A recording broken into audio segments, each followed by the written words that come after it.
আল্লাহ পাক চাইলে এইখানে সুবহানাল্লাযী আসরা বিরাসূলিহি বলতে পারতেন, তার রাসূলকে ভ্রমণ করিয়েছেন, কিন্তু এখানে বিরাসূলিহি না বলে বলেছেন বিআবদিহি লাইলান মিনাল মসজিদিল হারামি ইলাল মসজিদিল আকসা। আমি আমার বান্দাকে ভ্রমণ করিয়েছি রাতের সামান্য সময়ে মক্কা থেকে ফিলিস্তিন বাইতুল মুকাদ্দাস পর্যন্ত। এখন প্রশ্ন হলো, আল্লাহ পাক কেন বিরাসূলিহি না বলে বিআবদিহি বলেছেন? এর কয়েকটা কারণ রয়েছে। আল্লাহ পাক বিআবদিহি বলেছেন, বিরাসূলিহি বলেন নাই। বিরাসূলিহির অর্থ কি? বিরাসূলিহির অর্থ হলো যিনি আল্লাহর পক্ষ থেকে বান্দার কাছে আগমন করেন। বিরাসূলিহি বলা হয় যিনি আল্লাহর পক্ষ থেকে বান্দার কাছে আগমন করেন, তাকে বলা হয় বিরাসূলিহি। আর আব্দুন কাকে বলা হয়?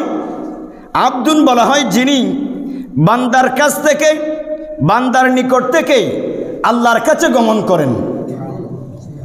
নবীজি তো আল্লাহর কাছ থেকে, আল্লাহর নিকট থেকে আমাদের কাছে আসে নাই, বরং আমাদের নিকট থেকে আল্লাহর কাছে গিয়েছেন। সেই জন্য বিরাসূলিহি না বলে বিআবদিহি বলেছেন। বিরাসূলিহি বলা হয় যিনি আল্লাহর পক্ষ থেকে বান্দার কাছে আসেন, এটা হলো বিরাসূলিহি।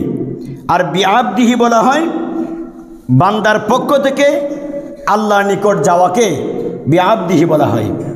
তো এইখানে আলোচনা তো আল্লাহর পক্ষ থেকে আসার ব্যাপার নয়, বরং বান্দার পক্ষ থেকে আল্লাহর কাছে যাওয়া। সেই জন্য আল্লাহ পাক বলেছেন সুবহান আল্লাযী আসরা বিআবদিহি, বড় করে বলুন সুবহানাল্লাহ। এই বিআবদিহি বলার আরও একটি কারণ হলো রাসূল পাক সাল্লাল্লাহু তাআলা আলাইহি ওয়াসাল্লামার এই শান, এই মর্যাদা কোনো মানুষ তো জমিন থেকে আকাশে উঠতে পারে না। এটা মানুষের শান নয়। মানুষ ঊর্ধ্বজগতে ভ্রমণ করতে পারে না। ঊর্ধ্বজগৎ বলতে যদি কয়েক মাইল প্রথম আসমান পর্যন্ত বা এর নিচে আকাশ পর্যন্ত ভেবে নিতাম, বিশ্বাস করে নিতাম রকেটের মাধ্যমে হয়তো গিয়েছেন, কিন্তু নয়। কথা তো প্রথম আসমানে গিয়েছেন। প্রথম আসমান কত কিলোমিটার বলেছিলাম? কত হাজার বছরের রাস্তা, 500 বছরের রাস্তা। প্রথম আসমান থেকে দ্বিতীয় আসমানে গিয়েছেন, দ্বিতীয় থেকে তৃতীয় গিয়েছেন। এইরকমভাবে আল্লাহ আরশে আজিম, লৌহ কলম, চন্দ্র সূর্য সমস্ত কিছু অতিক্রম করে আবার এসেছেন। এটা কোনো মানুষের পক্ষে সম্ভব নয়।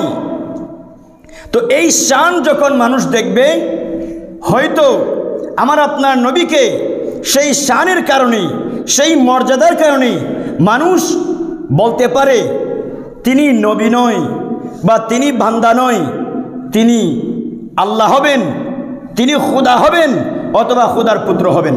নাউজুবিল্লাহ পড়েন। যেই রকমভাবে আল্লাহ নবী ঈসা আলাইহিস সালাতু ওয়াস সালাম কোথায় আছেন? আসমানে। তো আসমানে তো মানুষ উঠতে পারে না, যেতে পারে না। ঈসা আলাইহিস সালাম গিয়েছেন, মানুষ ধরে নিয়েছে ঈসাইরাম, ওনার অনুসারীরাম, যে তিনি মানুষ নয়, তিনি খুদা হবেন বা খুদার পুত্র হবেন। এই কথা বলে তারা কি হয়েছেন? পথভ্রষ্ট হয়েছেন, গুমরাহ হয়েছেন। তো আমরাও তো নবী পাকের এই মর্যাদা দেখে হয়তো কিছু মানুষ বলে ফেলতো তিনি মানুষ নন, তিনি বান্দা নন। আল্লাহ পাক বিআবদিহি বলার মাধ্যমে আমাদের ঈমানকে হেফাজত করেছেন। কোনো মানুষের পক্ষে তো এটা সম্ভব নয় যে আকাশের দিকে ইশারা করেছেন, আকাশ চন্দ্র দ্বিখণ্ডিত হয়ে গিয়েছে, এটা কোনো মানুষের পক্ষে সম্ভব নয়। কোনো মানুষকে জীবিত করা মানুষের পক্ষে সম্ভব নয়। আমার নবী মানুষকে জীবিত করেছেন। হজরতে জাবের রাদিয়াল্লাহু তাআলা আনহুর 2 ছেলে। কোনো মানুষের পক্ষে তো সম্ভব নয় যে পাথরের উপরে পা রেখেছে, পাথরটা মোমের মতো গলে গিয়েছে। এটা মানুষের শান মানুষের পক্ষে সম্ভব, কিন্তু আমার নবী করিয়েছেন। তো এই অবস্থা যখন মানুষ দেখবে তখন মানুষ বুঝে নিবে উনি বান্দা নন, তিনি মানুষ নন, তিনি আল্লাহ হবেন। কোনো মানুষের পক্ষে তো সম্ভব নয় গাছের সাথে কথা বলা। আমার নবীকে গাছ সালাম করত। কোনো মানুষের পক্ষে তো সম্ভব নয় পশুর সাথে কথা বলা। আমার নবী পশুর সাথেও কথা বলেছেন। আমার নবীকে এক হরিণী সালাম আরজ করেছে, কান্না করতে লাগলো। নবী পাক কান্নার শব্দ শুনতে পেলেন। কিরে কি হয়েছে দেখতে পেলেন হরিণী বাধা কান্না করছে।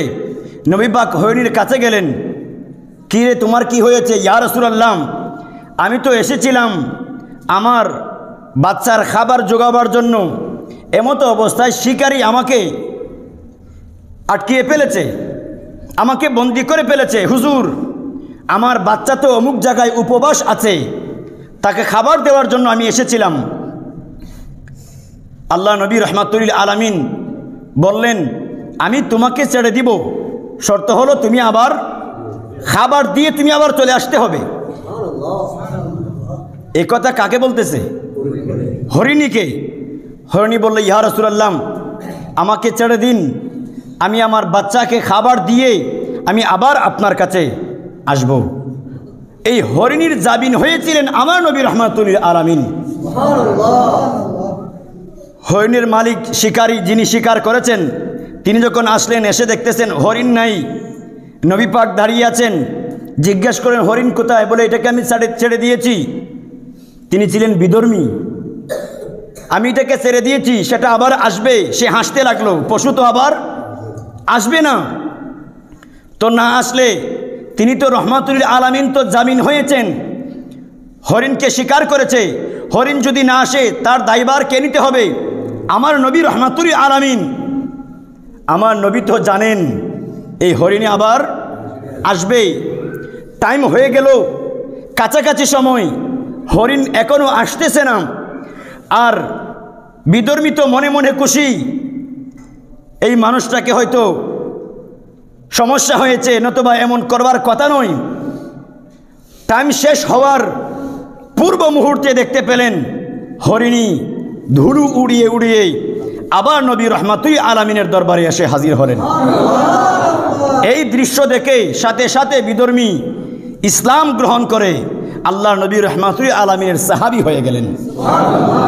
তাহলে পশু পাখির সাথে কথা বলা এটা কোনো মানুষের পক্ষে সম্ভব? তো নবী তো কথা বলেছেন। এই পজিশন দেখে মানুষ নবীকে কি মনে করত? খুদা মনে করত, বা খুদার পুত্র মনে করত, আল্লাহর অংশ মনে করত। সেই জন্য আল্লাহ পাক সুবহানাহু ওয়া তাআলা বিরাসূলিহি না বলে বিআবদিহি বলেছেন। এই কথা বলার মাধ্যমে আমার আল্লাহ আমাদের ঈমানকে হেফাজত করেছেন, আমাদের ঈমানকে হেফাজত করেছেন। আল্লাহ বলেন, কুল ইন্নামা আনা বাশারুম মিসলুকুম। এই আয়াত বলার মাধ্যমেও আল্লাহ আমাদের ঈমানকে হেফাজত করেছেন। নতুবা নবী পাকের যে পজিশন,